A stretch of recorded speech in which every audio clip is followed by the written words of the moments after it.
মুমিন মুসলমান ইমানদার আল্লাহর গোলাম, আল্লাহর ভয় অন্তরের মধ্যে ঢুকাও। পুরাপুরি মুসলমান না হইয়া কবরে যাও না। ওই কবরের কথা আমার অন্তরের মধ্যে জাগ্রত হয় না। কতবার গেলাম কবর দেওয়ার জন্য, কত জানাজার সামনে দাঁড়ায় গেলাম, একটাবারও আমার অন্তরে জাগ্রত হয় না আমাকেও তো ওই কবরের মধ্যেই থাকতে হবে। ওই কবর এত ভয়ঙ্কর, ওই কবরের আযাব সহ্য করার ক্ষমতা আমার নাই, আপনার নাই। ওই কবরের আযাব কেমনে আমরা সহ্য করব? ও মুমিন মুসলমান ইমানদার, আল্লাহর ভয় অন্তরের মধ্যে ঢুকা, বলে আল্লাহকে ভয় করতে থাকো। ওমরের মতো মানুষ, যিনি অর্ধ জাহান শাসন করত, হযরতে ওমর অর্ধ জাহান শাসন করতেন, তাদের জীবন কেমনে চলতো, তারা কেমনে আল্লাহকে ভয় করত। হযরত ওমরের স্ত্রী ডাক দেয়া কয়, ও প্রাণের স্বামী গো, সামনে তো ঈদ আসতেছে, ঈদের মধ্যে আমার সন্তানদেরকে কাপড় দিতে হবে। ও বাবার দলেরা, আপনার সন্তানকে সারা রাত রিক্সা চালায়া হলো, গার্মেন্টসে চাকরি করে, নিজে সারা মাসে খরচ না কইরাও ঈদের মধ্যে সন্তানের জন্য মার্কেট করে দেওয়ার জন্য প্রস্তুত। কত বাবা ঈদের দিন ডিউটি করে, ঈদের দিন ডিউটি কইরা সন্তানের জন্য কাপড় পাঠায় দেয়, বিবির জন্য কাপড় পাঠায় দেয়। আর হযরতে ওমর অর্ধ জাহানের খলিফা, হযরত ওমরের স্ত্রী ডাকতে বলে, ওমর, ওমর গো, ও প্রাণের স্বামী, আমার সন্তানদের গত কয়েক ঈদে কাপড় চোপড় দেওয়া হয় নাই, ঈদের মধ্যে একটু কাপড় দেওয়া দরকার। হযরত ওমর বলে, আমার কাছে টাকা নাই, পয়সা নাই।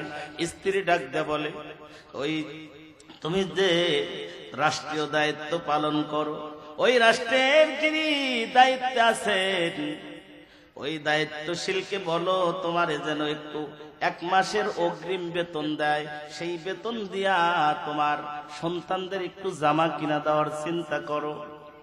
আহারে কেমন মানুষ! আবু উবাইদা ইবনে জাররা ছিলেন অর্থমন্ত্রী। সুবহানাল্লাহ বলেন, একটু আওয়াজ দিয়ে বলেন না সুবহানাল্লাহ। আজকে রব উঠেছে, অনেকেই বলে হুজুররা ক্ষমতায় গেলে ওরা কি বুঝবে। আমি বলি, ও দুনিয়ার গোলাম, তোমরা তো বোঝো খুলি দুর্নীতি, কথা কন না কে? তোমরা বোঝো দুর্নীতি করা, তোমরা টেন্ডারবাজি করা। তবে আলেমরা যদি ক্ষমতায় যায়, আলেমরা দেখবা হযরত ওমরের মতো শাসন করবে, নিজের জন্য বিল্ডিং দিবে না, জনগণের জন্য করবে। চিল্লা কন ঠিক কিনা? আবু উবাইদা ইবনে জাররা রাদিয়াল্লাহু তাআলা আনহু একজন জান্নাতের সার্টিফিকেট পাওয়া সাহাবী। হযরত ওমরও জান্নাতের সার্টিফিকেট পাওয়া সাহাবী, দুইজনই জান্নাতের সার্টিফিকেট প্রাপ্ত সাহাবী। হযরত ওমর চিঠি লিখলেন অর্থমন্ত্রী আবু উবাইদা ইবনে জাররা রাদিয়াল্লাহু তাআলা আনহুর কাছে, যে আমাকে 1 মাসের অগ্রিম বেতন দাও, আমার সন্তানদের জন্য ঈদের মার্কেট করতে হবে। আমি খুব লজ্জার মধ্যে পড়েও তোমার কাছে চিঠি লিখলাম। আবু উবাইদা ইবনে জাররা রাদিয়াল্লাহু তাআলা আনহু কেমন আল্লাহওয়ালা, হযরত ওমর কেমন আল্লাহওয়ালা, কেমন আল্লাহর ভয় অন্তরের মধ্যে, কেমন ভয়। হযরত আব্দুল্লাহ ইবনে জাররা চিঠির মধ্যে লিখলেন, লেখার আগে কান্না শুরু করে দিয়েছেন। সাহাবায়ে কেরাম জিজ্ঞেস করে, আবু উবাইদা কি জন্য তুমি কান্না করো, কি হয়েছে তোমার? আবু উবাইদা ইবনে জাররা রাদিয়াল্লাহু তাআলা আনহু ডাকতে বলেন, ও সাহাবায়ে কেরামের দল, দেখো না অর্ধ জাহানের খলিফা হযরত ওমরের মতো একজন সাহাবী সন্তানদের কাপড় কিনে দেওয়ার, ঈদের মার্কেট করার টাকা নাই। আর এই জন্য আমি কান্দি। আর চিঠির উত্তরে লেখছে যে, ওমর, আমি তোমাকে 2টা প্রশ্ন করব, যদি 2টা প্রশ্নের উত্তর দিতে পারো তাহলে তোমাকে 1 মাসের টাকা অগ্রিম দেওয়া হবে। তোমার দে মুসলমান, তোমার দে মুসলমান, তোমার দে মুসলমান, তোমার দে মুসলমান। এক হাত में तलवार, एक हाथ में कुरान, एक हाथ में तलवार, एक हाथ में कुरान। ला इलाहा इल्लल्लाह,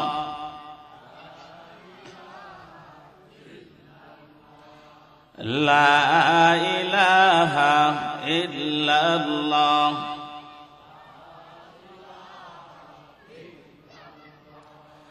ला इलाहा इल्लल्लाह, ला इलाहा इल्लल्लाह मुहम्मदुर रसूलुल्लाह। সকলে বলি সাল্লাল্লাহু আলাইহি ওয়াসাল্লাম। তানজিলুল উম্মাহ ইসলামিয়া হাফিজিয়া মাদ্রাসা ও জামিয়া মা আসিয়া মহিলা মাদ্রাসার উদ্যোগে হাফেজ ছাত্রদের পাকড়ি প্রদান উপলক্ষে 12 ডিসেম্বর পঞ্চম বার্ষিক ওয়াজ দোয়ার মাহফিলের সম্মানিত সভাপতি সাহেব এবং নসিহত পেশ করবেন আমাদের সকলের মুরব্বী মুজাহিদ মিল্লাত, বাতিলের আতঙ্ক, সিলসিলায়ে থানবীর উজ্জ্বল নক্ষত্র আল্লামা আব্দুল হামিদ দামাত বরকত পীর সাহেব মধুপুর, আমির খতমে নবুয়ত সংরক্ষণ কমিটি বাংলাদেশ। তিনি বয়ান করেছেন। আল্লাহ পাক রব্বুল আলামিন আমাদের মুরব্বী হুজুরের হায়াতের মধ্যে বারাকা দান করুক। সকলে একটু আমিন বলেন, আর একটা আওয়াজ দিয়ে বলি না আমিন। আরো অন্যান্য উলামায়ে কেরাম, আমার সামনে উপস্থিত শ্রদ্ধা ভাজন মুরব্বিয়ানে কেরাম, যুবক বন্ধুগণ, চেনহের ছোট ভাইরা, পর্দার অন্তরালে অবলা সরলা, দোয়ার খনি মাথার মুকুট আম্মা জানেরা, সর্বপ্রথম সেই মহান রব্বুল আলামিনের দরবারে শুকর আদায় করছি যে আল্লাহ তাবারক তাআলা আমাদেরকে একটি জান্নাতি বাগানে বসার সুযোগ করে দিলেন। এজন্য আমরা খুশি না বেজার? যদি খুশি হয়ে থাকি, আল্লাহকে খুশি করার দরকার আছে না নাই? আল্লাহকে খুশি করার জন্য বলছি আলহামদুলিল্লাহ। খুশির সংবাদ আরেকটু জোর হওয়া দরকার। এই শক্তিটা দিয়েছেন কে? এই জবানটা দিয়েছেন কে? এই শক্তির মালিক হলেন আল্লাহ, জবানের মালিক হলেন আল্লাহ। আল্লাহর দেওয়া শক্তি দিয়ে, আল্লাহর দেওয়া জবান দিয়ে আল্লাহর আরশে আজিম পর্যন্ত পৌঁছে দেওয়ার জন্য পুরুষিত কণ্ঠে আরেকবার বলছে আলহামদুলিল্লাহ। শত করে দরুদ সালাম বিশ্ব মানবতার মুক্তির সনদ, সর্বকালের সর্বযুগের সর্বশ্রেষ্ঠ মহামানব, জিনার আগমনে শুধু মক্কা মুআজ্জামা নয়, সারা বিশ্বের অন্যায় অবিচার জুলুম অত্যাচার এক কথায় শরীয়ত গর্হিত সকল কাজকে বিদায় করে দিয়ে যেই নবীজি একটি বিশাল সুশীল সমাজ উপহার দিয়েছেন, সেই বিশ্বনন্দিত নবী শুয়ে আছেন মদিনা মুনারায়। বাংলার এক প্রান্ত থেকে, নারায়ণগঞ্জ কাশপুরের ময়দান থেকে রাহমাতাল লিল আলামিনের রওজা মুবারকে সংক্ষিপ্ত দরুদের মাধ্যমে সালাম জানাই। সকলে পড়ছি সাল্লাল্লাহু আলাইহি ওয়াসাল্লাম। আপনারা সবাই কেমন আছেন? সকল অবস্থায় শুকর হবে কার? মুসলমান আওয়াজ দিতে হবে, সকল অবস্থায় শুকর হবে কার? আমাদেরকে আল্লাহ ভালোই রেখেছে। যারা ভালো থাকতে চেয়েছিল 41 সাল পর্যন্ত, আল্লাহ তাদের ভালো রাখে নাই। চিল্লা এখন ঠিক কিনা? যারা আল্লাহর পথে থাকে আল্লাহ তাদেরকে ভালোই রাখে। আর যারা আল্লাহকে বাদ দিয়ে, আল্লাহর রাসূলকে বাদ দিয়ে ক্ষমতায় সারা জীবন টিকে থাকতে চায়, তাদেরকে আল্লাহ ভালো রাখেন নাই। তাদেরকে আল্লাহ বাংলাদেশে পছন্দ করেন নাই, দিল্লিতে পাঠিয়ে দিয়েছেন। চিল্লা এখন ঠিক কিনা? আল্লাহ আমাদের ভালোই রেখেছেন। আমি সূরাতুল আনফালের 2 নম্বর আয়াত তেলাওয়াত করেছি এবং হাদিস থেকে একটি হাদিস তেলাওয়াত করেছি। কোরআনের আয়াত এবং হাদিসকে সামনে রেখে অল্প কিছু কথা বলার চেষ্টা করব। আপনার দোয়াই হলো সবচেয়ে মূল বিষয়। যদি আপনারা দোয়া করে দেন, আল্লাহ চাহেনতে অবশ্যই এমন কিছু কথা বের করে দেবে যে কথার দ্বারা শ্রোতা বক্তা উভয় যেন আমল করে আল্লাহর জান্নাতের মেহমান হতে পারে। সবাই একটু দোয়া করবেন না? সবাই একটু বলে আমিন।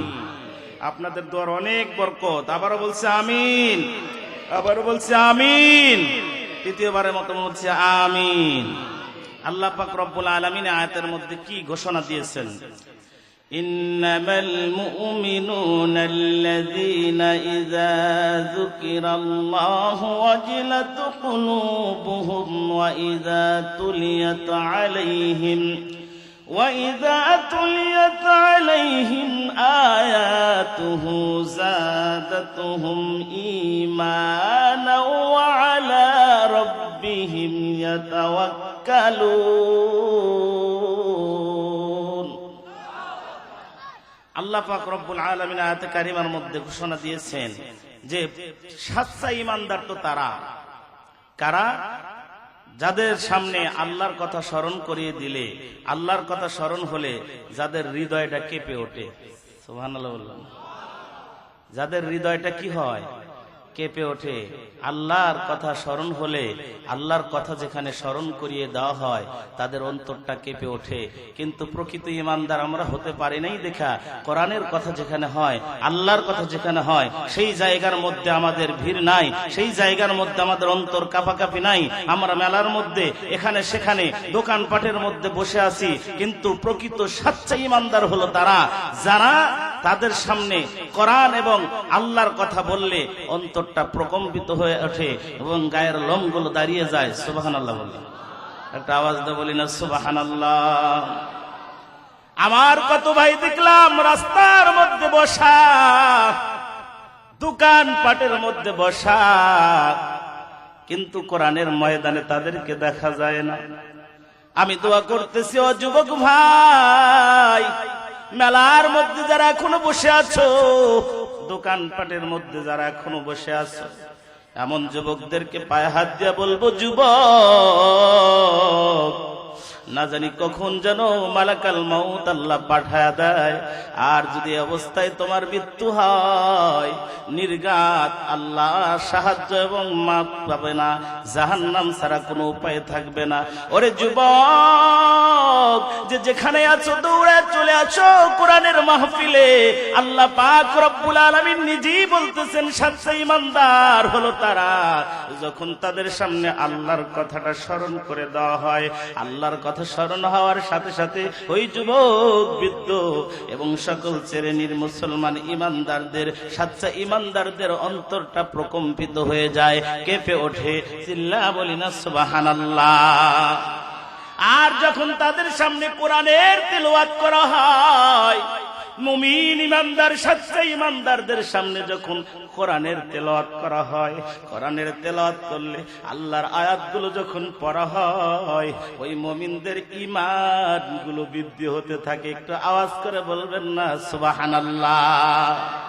ও মুমিন মুসলমান, যখন কোরআনের আয়াত পড়ে বান্দাদেরকে দাওয়াত দেওয়া হয়, আর কোরআনের আয়াত যখন পড়া হয়, মুমিন ঈমানদার যারা, তাদের অন্তরটা এবং ঈমানটা বৃদ্ধি হতে থাকে, পরিবর্তন হতে থাকে। যে অবস্থায় ঈমান ছিল তার চেয়ে আরো মজবুত হতে থাকে। বলি না সুবহানাল্লাহ। মুমিন মুসলমান, আমাদের অন্তরের মধ্যে আল্লাহর ভয় নাই। আল্লাহর ভয় না থাকার কারণে আমরা কোরআনের আলোচনা হয়, কোরআনের আলোচনা রেখে আমরা দুনিয়ার বিভিন্ন রকমের তামাশার মধ্যে যোগদান করে ফেলি। ওরে মুমিন, ওরে মুসলমান, ও কাশপুরের ভাই, দিলের কানটা লাগা কথাগুলো শোনো।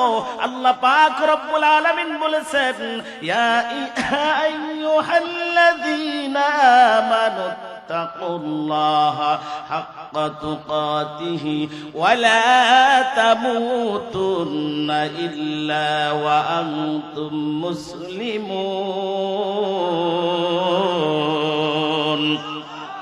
আল্লাহ ডাক দিয়ে বললেন, হে ঈমানদারগণ, তোমরা আল্লাহকে ভয় করো। ভয় করার মতো ভয় যেমন তেমন ভয় নয়। ভয় করার মতো ভয় কারে বলে? ভয় করার মতো ভয় তো গত 17 বছর ছিল। কোরআনের হক কথাটা বলতে গেলে ভয় কখন না জানি পুলিশ এসে ধইরা নিয়ে যাবে। আওয়াজ দেখান মুসলমান, ঠিক কিনা? ভয় কারে কয়? কোরআনের আন্দোলন করার কারণে, ইসলামের আন্দোলন করার কারণে জেলখানার মধ্যে বন্দি করেই ক্ষান্ত নয়, ওই ফাঁসির মঞ্চের মধ্যে উঠা দেয়। এবং মুমিন যারা, ঈমানদার যারা, ফাঁসির মঞ্চে উঠতে দেরি নাই, কিন্তু তাদের চোখ দিয়া দুনিয়ার মায়া এক ফোঁটা পানিও বের হয় নাই। চিল্লা কোন ঠিক কিনা? ও মুমিন মুসলমান ইমানদার আল্লাহর গোলাম, যাদের অন্তরের মধ্যে আল্লাহর ভয় আছে, ওরা না মুসলমান না হয় মরতে আল্লাহ নিষেধ করেছেন। মুসলমান কারে কয়? তোমার মধ্যে কোরআনের কোনো রকমের কোনো গুণ নাই, কোরআনের জ্ঞান নাই, তা তো নাই। কোরআনের আলোচনা হয়, তারপরেও সেখানে বসার মতো সুযোগ তোমার হয় না। ওরে যুবক, হতে পারে এই মাহফিলটা তোমার নাজাতের জন্য জরিয়া। এখনো যারা বাইরে আছো রে যুবক, তুমি কাকে তুমি আপন ভাবতেছো? তোমার আপন বলতে কেউ নাই, কেউ নাই। যত আপন মা, ওই আপন মাটাও যখন তুমি মারা যাইবা, মাত্র 24 ঘন্টার মধ্যে বিজ্ঞান আবিষ্কার করেছে, 24 ঘন্টার মধ্যে তোমার মতো একটা এত সুন্দর মানুষ, যেই হাতের মধ্যে এত গ্লিসারিন মাখলা শীতের মধ্যে, যেই মুখের মধ্যে সুনু পাউডার মাইখা তোমার ত্বকটাকে এত সুন্দর করলা, মারা যাওয়ার সাথে সাথে মাত্র 24 ঘন্টার মধ্যে পায়খানার রাস্তা দিয়া পোকা বের হতে থাকে, যেটা খালি চোখে দেখা যায় না। ওই পোকাটা পেটের মধ্যে থেকে পায়খানার রাস্তা দিয়ে বের হওয়ার কারণে সারা শরীরটা দুর্গন্ধযুক্ত হয়ে যায়। এমন দুর্গন্ধ বের হয়, দুনিয়ার যত আপনজন থাক তারা আর তোমাকে রাখতে চাইবে না, বলবে তাড়াতাড়ি করে কবরে নিয়ে যাও। কে আপন রে যুবক? তোমার মাও আপন নয়, বাবাও আপন নয়, এই দুনিয়ার কেউ আপন নয়। আপন একমাত্র আমার আল্লাহ।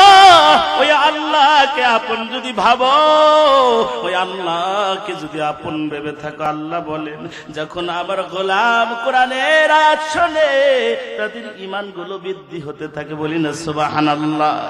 আল্লাহর ভয় অন্তরের মধ্যে ঢুকাও রে যুবক। হযরতে আবু বকর কেমন ভয় করতেন আমার আল্লাহকে, ক্ষুধার তাড়নায় বিভোর হয়ে গেছে। আবু বকর ক্ষুধার যন্ত্রণা সহ্য করতে পারে না। এ কেমন সাহাবী, ক্ষুধার যন্ত্রণা নিয়ে হাঁটতেছে।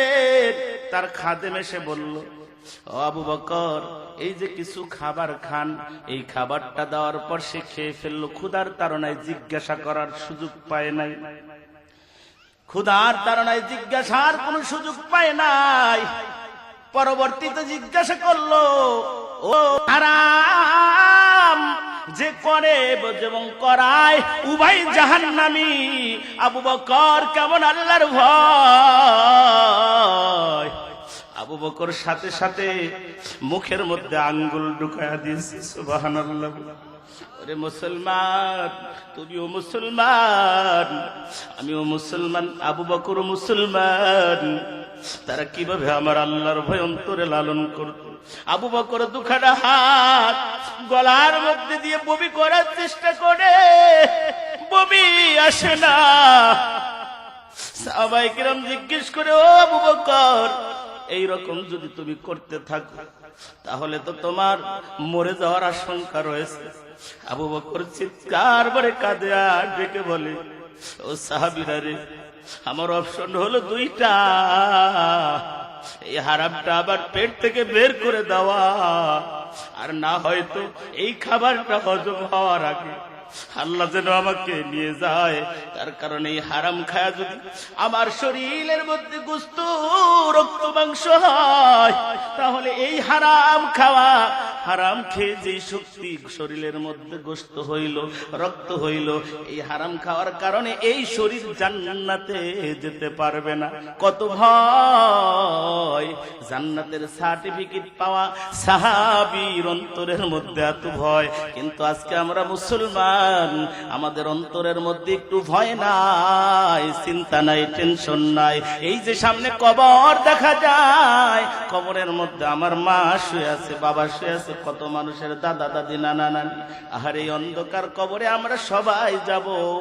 এখনো যারা বাইরে আছো গো মুসলমান, ও মুমিন মুসলমান, কারোর যদি মা মারা যায়, বাবা মারা যায়, দাদা মারা যায়, অবশ্যই কোরআনের মাহফিলে আসো, দোয়া করো, আল্লাহ পাক রব্বুল আলামিন কবরের আযাব গুলো মাফ করে দিবে।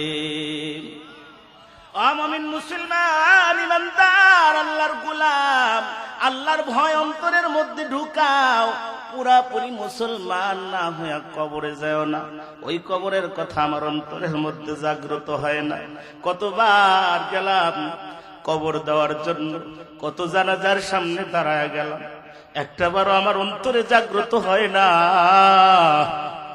আমাকেও তো ওই কবরের মধ্যেই থাকতে হবে। ওই কবর এত ভয়ঙ্কর, ওই কবরের আযাব সহ্য করার ক্ষমতা আমার নাই, আপনার নাই। ওই কবরের আযাব কেমনে আমরা সহ্য করব? ও মুমিন মুসলমান ইমানদার, আল্লাহর ভয় অন্তরের মধ্যে ঢুকা, বলে আল্লাহকে ভয় করতে থাকো। ওমরের মতো মানুষ, যিনি অর্ধজাহান শাসন করত, হযরতে ওমর অর্ধজাহান শাসন করতেন, তাদের জীবন কেমনে চলতো, তারা কেমনে আল্লাহকে ভয় করত। হযরত ওমরের স্ত্রী ডাক দেয়া কয়, ও প্রাণের স্বামী গো, সামনে তো ঈদ আসতেছে, ঈদের মধ্যে আমার সন্তানদেরকে কাপড় দিতে হবে। ও বাবার দলেরা, আপনারা আপনার সন্তানকে সারা রাত রিস্কা চালায়া হলো, গার্মেন্টসে চাকরি করে, নিজে সারা মাসে খরচ না কইরাও ঈদের মধ্যে সন্তানের জন্য মার্কেট করে দেওয়ার জন্য প্রস্তুত। কত বাবা ঈদের দিন ডিউটি করে, ঈদের দিন ডিউটি কইরা সন্তানের জন্য কাপড় পাঠায় দেয়, বিবির জন্য কাপড় পাঠায় দেয়। আর হযরতে ওমর অর্ধ জাহানের খলিফা, হযরত ওমরের স্ত্রী ডাকতে বলে, ওমর, আমার গো, অপ্রাণের স্বামী, আমার সন্তানদের গত কয়েক ঈদে কাপড় চোপড় দেওয়া হয় নাই, এই ঈদের মধ্যে একটু কাপড় দেওয়া দরকার। হযরত ওমর বলে, আমার কাছে টাকা নাই, পয়সা নাই। স্ত্রী ডাকতে বলে, ওই তুমি যে রাষ্ট্রীয় দায়িত্ব পালন করো, ওই রাষ্ট্রের যিনি দায়িত্বে আছেন, ওই দায়িত্বশীলকে বলো তোমারে যেন একটু 1 মাসের অগ্রিম বেতন দেয়, সেই বেতন দিয়া তোমার সন্তানদের একটু জামা কিনা দেওয়ার চিন্তা করো। আহারে কেমন মানুষ! আবু উবাইদা ইবনে জাররা ছিলেন অর্থমন্ত্রী। সুবহানাল্লাহ বলেন, একটু আওয়াজ দিয়ে বলেন না সুবহানাল্লাহ। আজকে রব উঠেছে, অনেকেই বলে হুজুররা ক্ষমতায় গেলে ওরা কি বুঝবে। আমি বলি, ও দুনিয়ার গোলাম, তোমরা তো বোঝো খুলি দুর্নীতি, কথা কন না কা, তোমরা বোঝো দুর্নীতি করা, তোমরা টেন্ডারবাজি করা। তবে আলেমরা যদি ক্ষমতায় যায়, আলেমরা দেখবা হযরত ওমরের মতো শাসন করবে, নিজের জন্য বিল্ডিং দিবে না, জনগণের জন্য করবে। চিল্লা কন ঠিক কিনা? আবু উবাইদা ইবনে জাররা রাদিয়াল্লাহু তাআলা আনহু একজন জান্নাতের সার্টিফিকেট পাওয়া সাহাবী। হযরত ওমরও জান্নাতের সার্টিফিকেট পাওয়া সাহাবী, দুইজনই জান্নাতের সার্টিফিকেট প্রাপ্ত সাহাবী। হযরত ওমর চিঠি লিখলেন অর্থমন্ত্রী আবু উবাইদা ইবনে জাররা রাদিয়াল্লাহু তাআলা আনহুর কাছে, যে আমাকে 1 মাসের অগ্রিম বেতন দাও, আমার সন্তানদের জন্য ঈদের মার্কেট করতে হবে। আমি খুব লজ্জার মধ্যে পড়েও তোমার কাছে চিঠি লিখলাম। আবু উবাইদা ইবনে জাররা রাদিয়াল্লাহু তাআলা আনহু কেমন আল্লাহওয়ালা, হযরত ওমর কেমন আল্লাহওয়ালা, কেমন আল্লাহর ভয় অন্তরের মধ্যে, কেমন ভয়। হযরত আব্দুল্লাহ ইবনে জাররা চিঠির মধ্যে লিখলেন, লেখার আগে কান্না শুরু করে দিয়েছেন। সাহাবায়ে কেরাম জিজ্ঞেস করে, আবু উবাইদা কি জন্য তুমি কান্না করো, কি হয়েছে তোমার? আবু উবাইদা ইবনে জাররা রাদিয়াল্লাহু তাআলা আনহু ডাকতে বলেন, ও সাহাবায়ে কেরামের দল, দেখো না অর্ধজাহানের খলিফা হযরত ওমরের মতো একজন সাহাবী সন্তানদের কাপড় কিনে দেওয়ার, ঈদের মার্কেট করার টাকা নাই। আর এই জন্য আমি কান্দি। আর চিঠির উত্তরে লেখছে যে, ওমর, আমি তোমাকে 2টা প্রশ্ন করব, যদি 2টা প্রশ্নের উত্তর দিতে পারো তাহলে তোমাকে 1 মাসের টাকা অগ্রিম দেওয়া হবে। কেমন হিসাব, কেমন চিন্তা তাদের ছিল! সুবহানাল্লাহ। 2টা কি প্রশ্ন? 1 নাম্বার প্রশ্ন হলো, ও ওমর, তুমি যদি আর 1 বছর এই গ্যারান্টি দিতে পারো তুমি বেঁচে থাকবে, যদি 1 বছর বেঁচে থাকার গ্যারান্টি দিতে পারো রে আমার, তাহলে আমি তোমারে 1 বছরের 1 মাসের অগ্রিম টাকা দেব, যদি তুমি গ্যারান্টি দাও 1 মাস বেঁচে থাকবা। 2 নাম্বার প্রশ্ন, যদি বেঁচেই থাকো তোমাকে জনগণ 1 মাস রাখবে কিনা, জনগণ তোমাকে ক্ষমতায় 1 মাস রাখবে কিনা, এই গ্যারান্টি তুমি যদি দিতে পারো তাহলে আমি তোমাকে 1 মাসের অগ্রিম বেতন দিব। আল্লাহু আকবার বলবেন, আরেকটা আওয়াজ দিয়ে বলেন আল্লাহু আকবার। কেমন কথা! হযরত ওমর কান্না শুরু করে দিয়েছে। সাহাবায়ে কেরাম চিন্তা করলেন হযরত ওমর বুঝি রাগে গেছে, হযরত ওমর বুঝি রাগ করেছে। হযরত ওমর ডাক দিয়ে বলে, ও সাহাবায়ে কেরামের দল, আলহামদুলিল্লাহ আলহামদুলিল্লাহ, এমন অর্থমন্ত্রী যতদিন পর্যন্ত পৃথিবীতে থাকবে গো, কোন শাসক কখনোই বিপথে যেতে পারবে না। চিল্লা বলি না সুবহানাল্লাহ। মুমিন মুসলমান ইমানদার, মুসলমান না হয়ে কবরে যাও না, আল্লাহর ভয় অন্তরের মধ্যে ঢুকাও। ও কাশপুরের মুসলমান, কেমন মুসলমান হইছো গো? তোমার মুসলমানের কি গুণ তোমার মধ্যে আছে? কোনো গুণ নাই। তুমি মুসলমান হয়ে সুদ খাও, ঘুষ খাও, আছে না নাই? আওয়াজ দেখো না, আছে না নাই? আরে মুসলমান হয়ে কেমনে তুমি সুদ খাও? আমি পায়ে হাত দিয়ে বলে যাই রে যুবক, ও বৃদ্ধ বাবাজি, তুমি না মুসলমান, তোমার পরিচয় না তুমি মুসলমান। কি করে তুমি সুদ খাও, যে সুদকে আল্লাহ হারাম করে দিয়েছে, যে সুদকে আল্লাহ নিষিদ্ধ ঘোষণা করেছেন, যে সুদকে আল্লাহর নবী নিষিদ্ধ ঘোষণা করেছেন। আল্লাহর নবীজি বলেছেন, যারা সুদ নামক বস্তু খায় 4 শ্রেণীর ব্যক্তির প্রতি আল্লাহর লানত বর্ষিত হয়। ওরে যুবক, সুদের কথা বললে কেউ যদি মনে করেন এ আজার শুনবো না, ও সুদ তো খায়, শুনে কোনো লাভ নাই, বলে না রে বাবা, বসো শোনো, এই সুদটা তোমাকে কোথায় নিয়ে যাবে যদি সুদ থেকে ফিরতে না পারো? নামাজ রোজা হজ যাকাত কোনো কাজ দিবে না। চিল্লা কোন ঠিক কিনা? 4 ব্যক্তির প্রতি আল্লাহর লানত। 1 নাম্বার যে সুদ দেয়, আর যে সুদ গ্রহণ করে, যে সাক্ষী দেয়, আর সুদের যে লেখালেখি করে, এই 4 শ্রেণীর ব্যক্তির প্রতি কার লানত? আল্লাহর নামটা আর একটু জোরে নেওয়া যাবে কি বাবা? বলেন কার লানত? যদি আল্লাহর লানতি পড়ে যায় তাহলে কিন্তু আপনার সংসারে শান্তি থাকবে না। এই 4 শ্রেণী যারা আছো, মিলায়া দেখো, তোমার সংসারের মধ্যে শান্তি নাই। বউ কথা শোনে না, স্বামী আর স্ত্রীর মধ্যে শুধু ঝগড়া, কথা কাটাকাটি, কখনো মিল হয় না। সন্তান একটা ঘাড় ধরা হয়ে যায়। এক সন্তান কথা শোনে না, আর এক সন্তান নেশার মধ্যে ডুবে যায়। ওরে মুসলমান, কি করবা তুমি? এই হারাম গ্রহণ করে, হারাম উপভোগ করে তোমার সন্তানকে তুমি মানুষ করতে পারবা না। এমন হয় সন্তান বাবাকে জবাই পর্যন্ত দেয়, সন্তান মাকে জবাই পর্যন্ত দেয়, আছে না নাই? ওরে যুবক, ও বৃদ্ধ বাবাজি, এই সুদ নামক হারাম থেকে বেঁচে থাকার দরকার আছে না নাই? মানুষের সম্পদ মেরে খায় এমন মানুষ আছে না নাই? আমি বলতে চাই, ও মুমিন মুসলমান ইমানদার, আল্লাহর গোলাম ইব্রাহিম বিন আদহাম নাম শুনছেননি? আল্লাহর একজন ওলি, এমন একজন বুজুর্গ যিনি ছিলেন বলখের বাদশা। সুবহানাল্লাহ। বলখের বাদশাহী থেকে সব কিছুকে বিসর্জন দিয়া দুনিয়া চায় নাই, দুনিয়া ছাড়িয়া আল্লাহর আখিরাতকে ধরেছে। সুবহানাল্লাহ বলি সুবহানাল্লাহ। আখিরাতকে ধরেছে, আল্লাহকে বিশ্বাস করেছে। ইব্রাহিম বিন আদহাম বলখের বাদশা, তিনি ইমামে আবু হানিফা রাহমাতুল্লাহ আলাইহির সময়কার ওই মক্কা মুকাররমার মধ্যে আবু হানিফা এবং আদহামের দেখা হয়ে যায়। সুবহানাল্লাহ বলে। ইব্রাহিম ইবনে আদহাম এবং আবু হানিফা সাক্ষাৎ হয়ে যায় কাবার চত্বরে। মক্কা মুকাররমায়, সুবহানাল্লাহ বলুন। হজ করতে আসছেন কোথায়? মক্কাতুল মুকাররমায়। তিনি হজ সম্পাদন করার পর নিয়ত করলেন, আমি একটু যাব বাইতুল আকসা। চেনেন তো বাইতুল আকসা?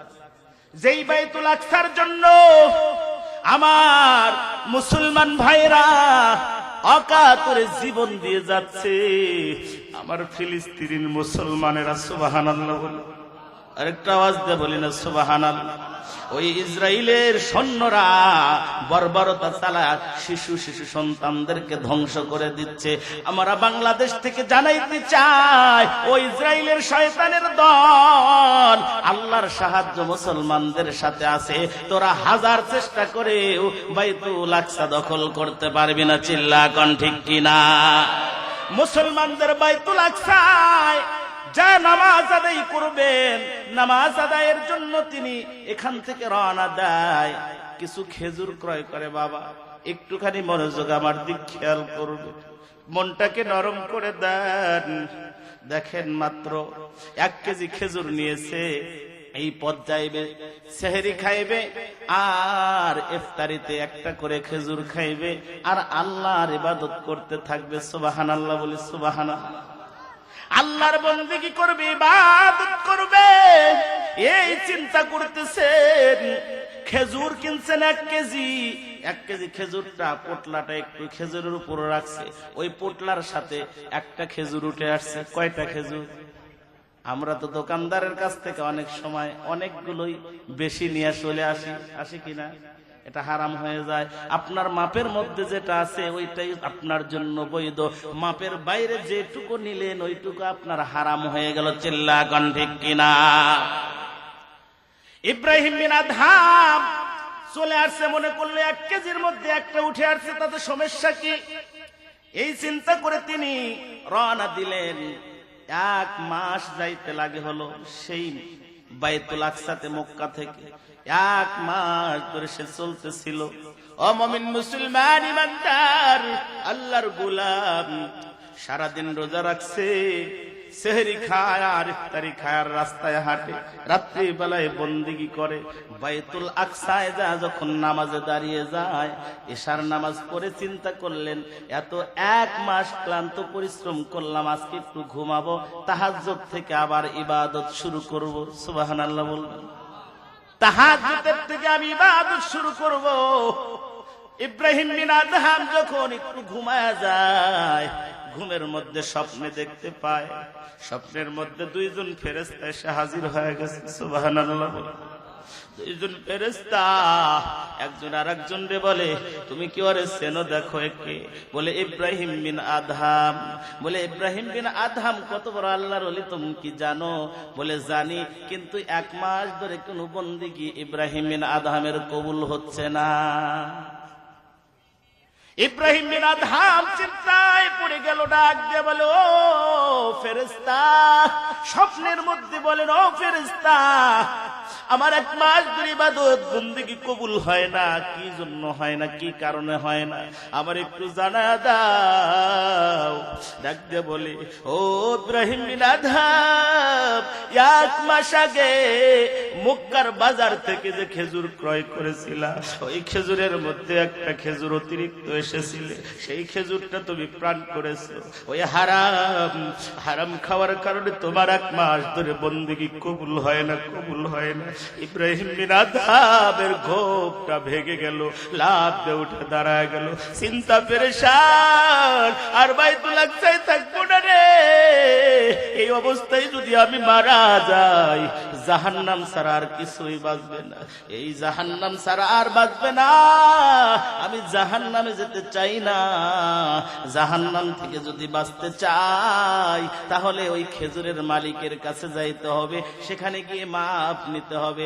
আরে মুসলমান, আজকে আমার বাংলার জমিনে এমন মানুষ আছে, কাশপুরের মধ্যেও আমি জানতে পাই, গরিব দোকানদারের কাছ থেকে বাকি নিয়ে খাইছে, 1 বছর হয়ে গেছে, টাকা দেয় না। আওয়াজটা একটু আসতে হলো মনে হয় নাই। আরে এমন মানুষ আছে কয় 4 লাখ টাকা, ওর চালান হলো 5 লাখ, 4 লাখ টাকা বাকি হয়ে গেছে।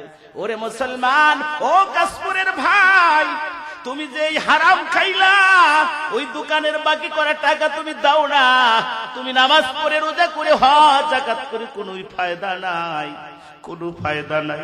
ও মুমিন মুসলমান, এই জন্য সংশোধন হয়ে যাও। দুইটা হক, একটা হলো আল্লাহর হক আর একটা হলো বান্দার হক। চিল্লা কোন ঠিক কিনা? বান্দার হক আছে, আল্লাহর হক আছে। বান্দার হক যদি আদায় না করে আল্লাহ কিন্তু মাফ করবে না, ঠিক কিনা? বান্দার হক আদায় করার দরকার আছে না নাই? ইব্রাহিম বিন আদহাম চিন্তায় পড়ে গেলেন, আর বাইতুল আকসায় থাকবো না, রওনা দিয়েছেন এক দৌড়। কিন্তু 1 মাস তাকে অতিবাহিত করতে হবে, 1 মাস লাগবে যাইতে। সুবহানাল্লাহ কোন 1 মাস যেতে লাগবে।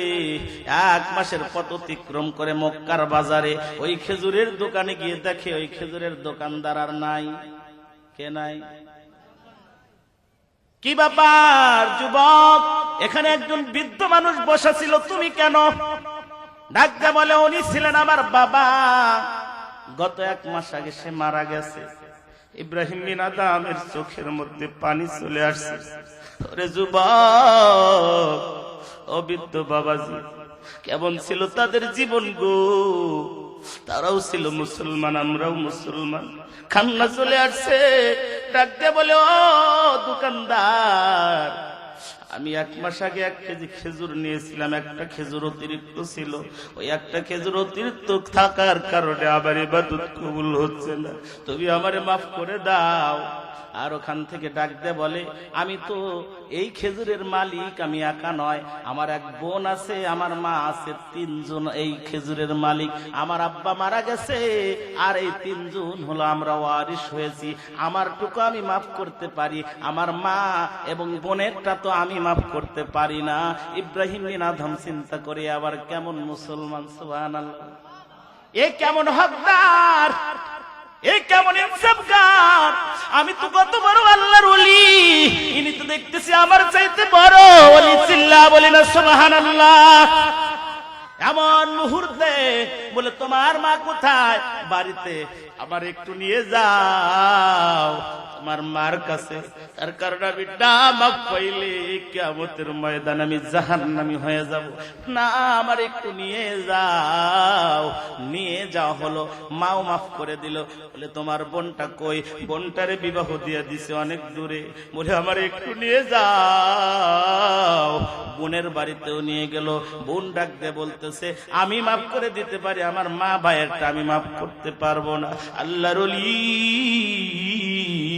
ইব্রাহিম বিন আদহাম চিন্তা করে, হারে আমি তো কত বড় আল্লাহর ওলি, আমার চাইতে বড় ওলি হলো এই সন্তানেরা। চিল্লা বলি না সুবহানাল্লাহ।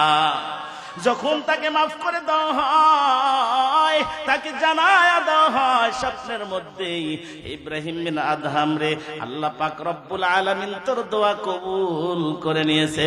চিল্লা বলি না সুবহানাল্লাহ। ও মুমিন মুসলমান ইমানদার, অন্যায়কে না বলতে হবে আর ন্যায়কে হ্যাঁ বলতে হবে। এটাই আমরা রাজি আছি ইনশাআল্লাহ।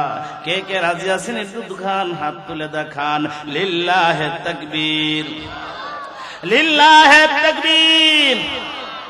আল কোরআনের আলো, আল হাদিসের আলো, লিল্লাহে তাকবীর। আচ্ছা বলেন তো, আজকে মাদ্রাসার মাহফিল, এই মাদ্রাসাগুলো এলাকায় বেশি বেশি হোক, এটা আমরা চাই কি চাই না? এ মুসলমান আওয়াজ দিতে হবে, চাই কি চাই না?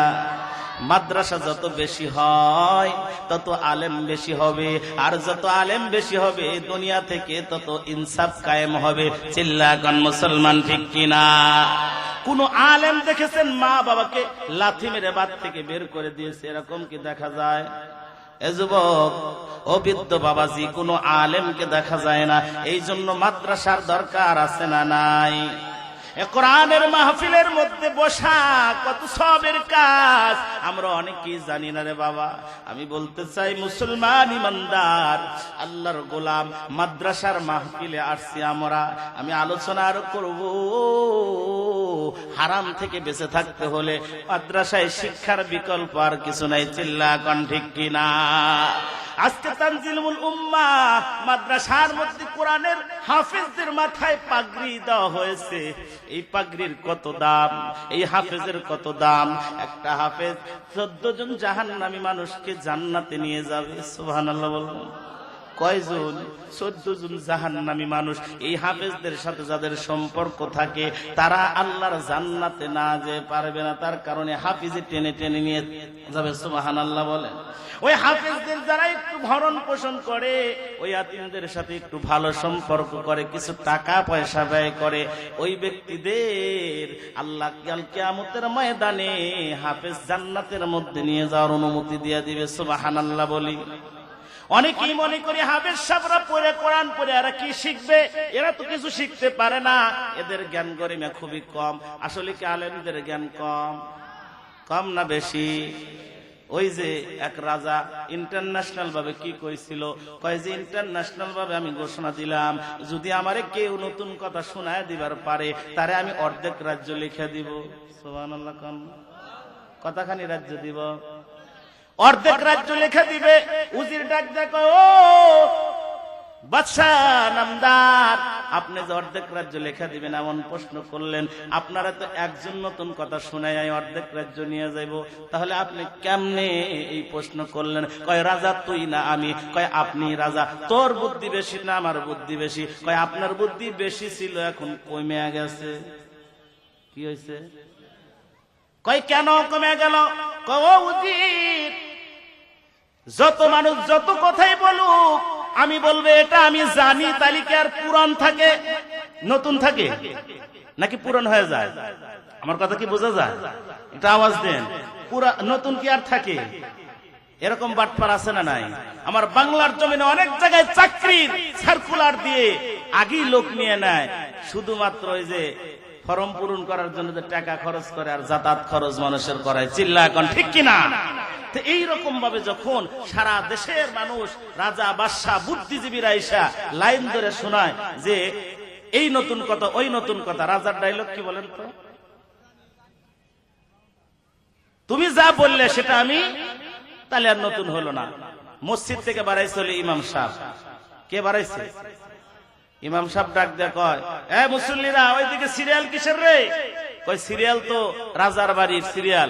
কিসের সিরিয়াল? কয় এটা আপনার জানার দরকার নাই, ওটা যেখানে আছেন সেখানে থাকেন। কয় না, আমি একটু শুনেও তো শান্তি পাওয়া যায়। কথা কোন ঠিক কিনা? কয় যে ওই রাজা বলেছে যদি কেউ নতুন কথা শোনাবার পারে তাকে নাকি অর্ধেক রাজ্য লিখে দিব। কয় আমার কাজ হয়ে গেছে। সুবহানাল্লাহ বলবেন। হুজুর কয় আমার কাজ হয়ে গেছে। কয় যে তাহলে নিয়ে আসেন, আমাকে নিয়ে যান। কয় না, আপনাকে নিয়ে যাওয়া যাবে না, আপনার জায়গায় আপনি থাকেন। তাই বলে যে তাহলে যে 3 মাসের বেতন বাকি রাখছো এই বেতন দাও, নাইলে রাজার বাড়ি নিয়ে যাও। কয় যে 3 মাসের বেতন ধান কালেকশনের আগে আর দেওয়া সম্ভব না, আপনাকেই নিয়ে যাচ্ছি রাজার বাড়িতে। রাজার বাড়ি যখন নিয়ে যাওয়া হয়, রাজার বাড়িতে নিয়ে যাওয়ার পর ডাকতে বলেন যে হে রাজা মশাই, আপনি কি এই প্রশ্ন করেছেন? বলে কি প্রশ্ন? বলে আপনি কি বলেছেন যে নতুন কথা শুনাইলে অর্ধেক রাজ্য লিখে দিবেন? কয় যে এই জন্যই বলে হুজুরদের মাথায় বুদ্ধি নাই। কি নাই? কেন বুদ্ধি নাই? বলে পোস্টারিং হয়েছে, মাইকিং হয়েছে, সব কিছু হয়েছে, কিন্তু তারপরে হুজুরের বেটা এখনো জানে না। হুজুরের মাথায় বুদ্ধি থাকলো কই? কয় না, আমি একটু যাচাই করে নিতেছি, পরে যদি আবার বাটপারি হয়, পরে যদি কি হয়, হয় কি হয় না? এই আওয়াজ দেখুন, হয় কি হয় না? কত কথাই তো কত নেতা বলে যায়, কোনো কিছু ঠিক থাকে না। চিল্লা এখন ঠিক কিনা? এবার কয় না, আমি যা বলেছি তাই। কয় তাহলে আপনি নতুন কথা শোনার জন্য রেডি হয়ে যান। কয় আমি রেডি আছি। কয় যে আপনার দাদা ছিল? বলে ছিল তো, আমারও তো দাদা ছিল। ছিল, আমার দাদার কাছ থেকে আপনার দাদা 1000 কোটি টাকা যে ধার নিছিল সেটা কি জানেন? সুবহানাল্লাহ। একটা আওয়াজ দেখান না সুবহানাল্লাহ। রাজা চিন্তায় পড়ে গেছে, সর্বনাশ, কত বুদ্ধিজীবীদেরকে এক কথায় তারা দিলাম, আর এই কোন ঘরের মোল্লার ঘরের মোল্লা, কাঠ মোল্লা, এই কোরআনের হাফেজ, মসজিদের ইমাম সাহেব। আরে মসজিদের ইমাম সাহেবকে তোমরা কি মনে করো? কোরআনের হাফেজকে কি মনে করো? তাদের বুদ্ধি আছে না নাই? দুনিয়ার সব বুদ্ধিজীবীর বুদ্ধির যেখানে শেষ, ওইখান থেকে আলেমদের বুদ্ধির শুরু। চিল্লা কোন ঠিক কিনা, কোন ঠিক কিনা? উত্তর দেই, যদি কই যে জানি, দেশ না কিসের লাগে? সুবহানাল্লাহ, কান না কে? যদি কয় যে জানে, দেশ না কিসের জন্য? যদি কয় জানি না, অর্ধেক রাজ্য লেখা দে। সুবহানাল্লাহ কয়। আরেকটা আওয়াজ দা বলি না সুবহানাল্লাহ। এবার মুসিবতে পইরা গেছে। ও মুমিন মুসলমান, আলেমদের জ্ঞান আছে না নাই? এই কোরআনের হাফেজদের মাথায়, কোরআনের হাফেজদের মাথায় পাগড়ি দেওয়া হলো। এই কোরআনদের যারা সহযোগিতা করে, এই কোরআন যারা তেলাওয়াত করে, কোরআনের হাফেজ যারা হয়, এরা সারা বিশ্বে চলে যাবে।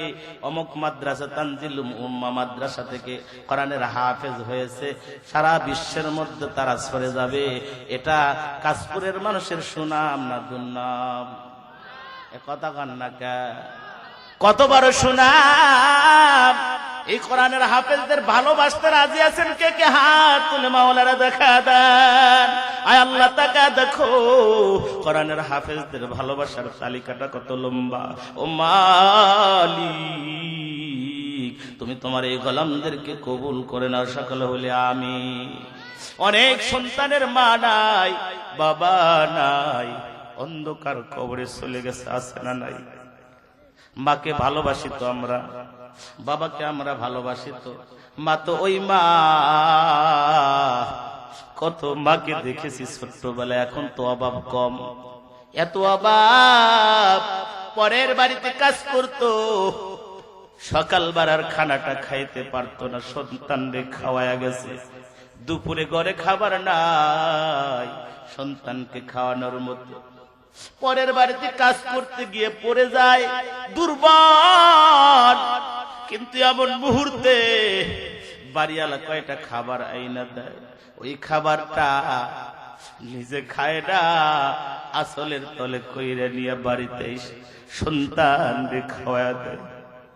এটার নাম মা, এটাই হলো মা। ও মুমিন মুসলমান, মাকে যারা ভালোবাসে, এমন কোন সন্তান এই ময়দানে আছেন গো? কোরআনের হাফেজদের জন্য, মাদ্রাসার জন্য একটু সহযোগী হয়ে যাব। আমি বলবো কাশপুরের মুসলমান, দিতে হবে না, কিন্তু একটু সময় দিতে হবে। রাজি আছেন সবাই?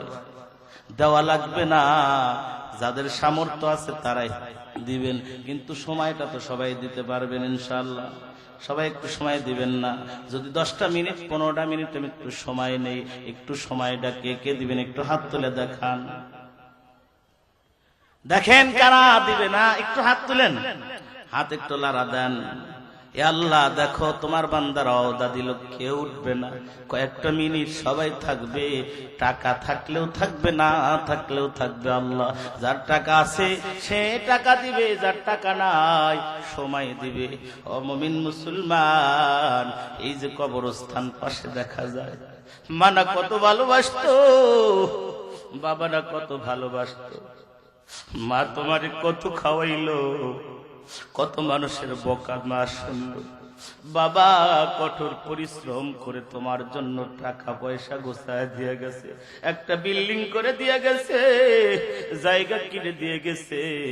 ওই বাবা খবর থেকে ডাকে, ওই মা খবর থেকে ডাকে, ও আব্দুর রহমান, আব্দুল কুদ্দুস, ও আব্দুল সত্তার, তোর জন্য না আমি কত কষ্ট করলাম রে, কত টাকা পয়সা দিয়ে তোর ঘর করে দিয়ে আসলাম, বাড়ি করে দিয়ে আসলাম, আমি ঠিক মতো খাই নাই। কর সন্তান আছো গো, ওই মার কান্না থামানোর জন্য, বলে অমুক মাদ্রাসায় দাঁড় করে কবরের আযাব মাপ নেওয়ার জন্য।